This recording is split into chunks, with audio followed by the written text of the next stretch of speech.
Hey guys, it's Robin, RsIslandCrafts, and welcome to my craft room. Today we're going to talk about binding. Single fold binding to be specific. I've been working on some fabric postcards, and I wanted to go ahead and put a binding around this one as one of the techniques for finishing it off. When working with a smaller project like this, sometimes if you use the traditional double fold binding, it tends to be too thick and bulky on something this small, or even on a mug rug. Before we get too far, I have my new mat out that I'm filming on today. Right here in my camera, it's showing that it's a bit of a glare. Please let me know if that is too bright for you on your video. Is it going to be a nuisance? I will use a different backdrop.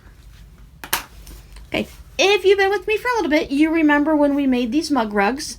And there's no binding on these at all. We did the flip and stitch where you turned them inside out and you just stitch around it. So there's no bulk or binding. I'll go ahead and put the video up in the iCard for you. So this was one way to finish it. When you make a normal quilt, you take your binding, usually about 2 1/4, 2 1/2 inches wide, 2 1/8, whatever you do. And then you fold it in half. You stitch it around your quilt. It gets folded to the back. And then you have, as you can see how bulky that looks on this little piece of this little project here. So the traditional double fold binding is just going to be too much.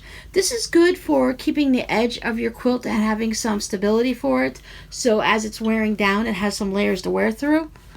But this is just something decorative, or even with the mug rugs. We don't need to have that extra security on it. So we just want to make it, and we want to finish it off, but we don't want to make it too bulky. So what I've done is I've gone ahead and I chose my binding fabric, and I made sure it's just going to be big enough to go all the way around with some extra. I cut this at 1 1/4 inches. We're not going to fold this in half at all. I'm going to take it over to the sewing machine and I'm going to lay it down just like this and stitch it to my fabric postcard.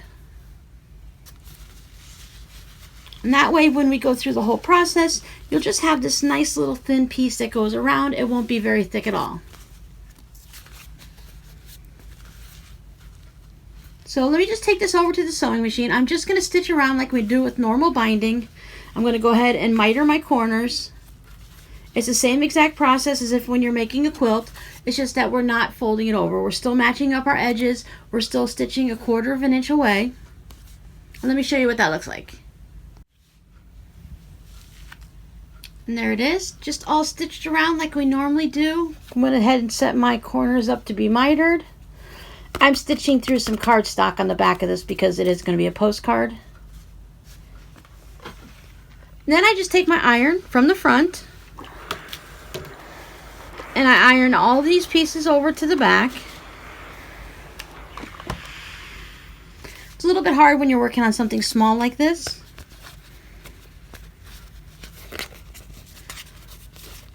See, even on these I got little teeny tiny miters.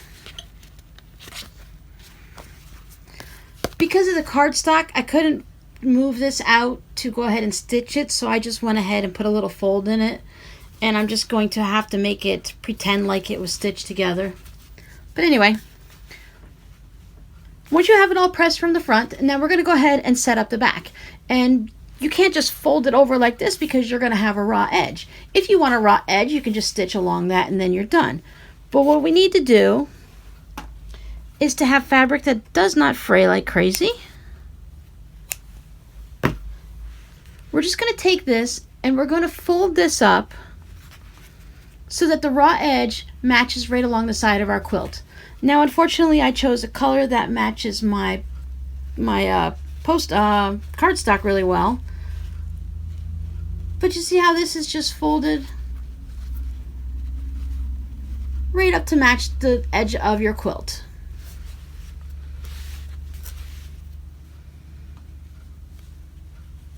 You can almost get away with just hand pressing, but you can use your iron and press all the way around.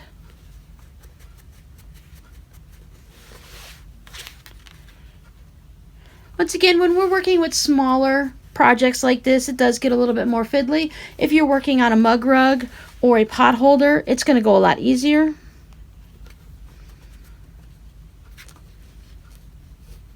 Grandma always said you got to suffer to be beautiful, right? Okay, let me see. If you had one of those little tiny applique irons, that would work really well right here.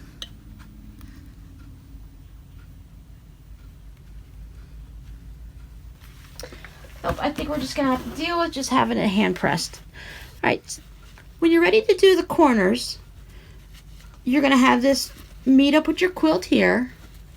Then we're just going to we're going to play with this a little and finagle it to get it to do what we want. So I like to bring up one side and just kind of tuck that corner in and just bring it down to the other side. Sometimes you have to just play with it a little bit just to get it exactly where you want, because you want to have so that this line matches up with your corner line and it comes straight across. You want to try to avoid something that looks like this, because that just looks messy on the back and then it's not a true mitered corner. You could use the little clips right now, and if you were working on a regular quilt, you could go ahead and pin it. I just take my little clover clip and hold it onto that corner, and while I go ahead and play with the next one.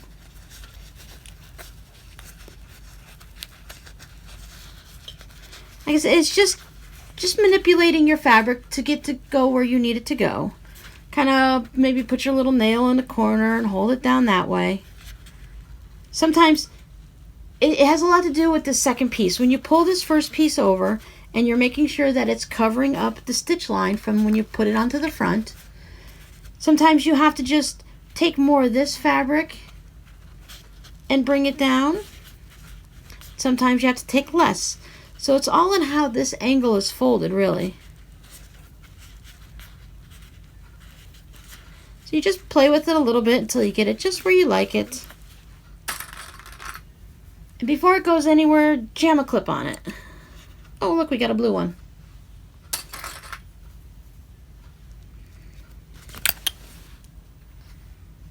There we go.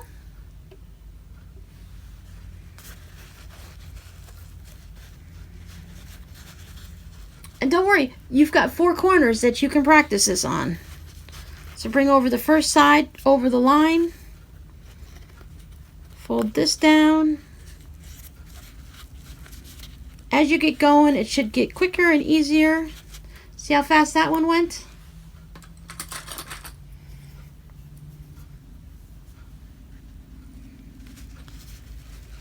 Let me put a little clip in my spot over here.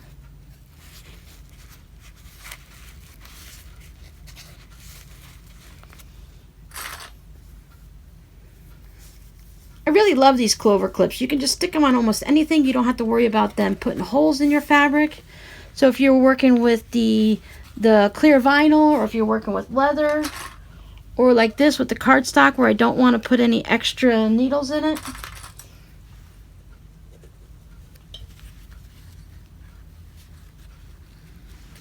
If you were making a regular quilt, you can go through and hand stitch your binding down, but because this is cardstock, I'm not going to be able to do that. I'm going to go ahead and take this over to the machine and stitch it down.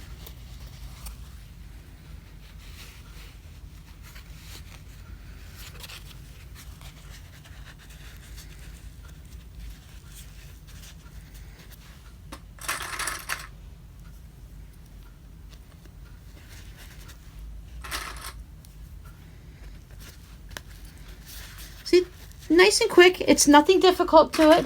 It's just a little bit fiddlier, and especially when you're working with the fabric postcards like this.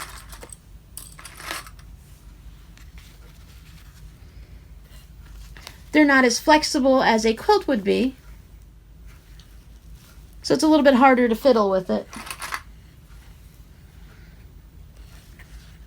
So as I said, if you were going to put this on the back of a mug rug or maybe a small wall hanging, let's say maybe you're doing an 8.5 by 11 wall hanging, some type of an art quilt, you can just go ahead and do your little hand stitching back there. I'm going to take this over to the machine. I'm going to stitch that around and I will show you what it looks like. And there it is, all done. Now as you can see, I need a little practice with my stitch in the ditch because I was just following right along this ditch here. I didn't want to stitch along here and have it show up because the way I quilted this and just a meander everywhere, I just didn't want to do that. Plus I need, as you can see, I need some practice doing it, so I thought these fabric postcards is a perfect way to do it. These are really nice. You can hang them on a wall, or you could put these in a little frame, and a little oops in the back like that won't matter at all.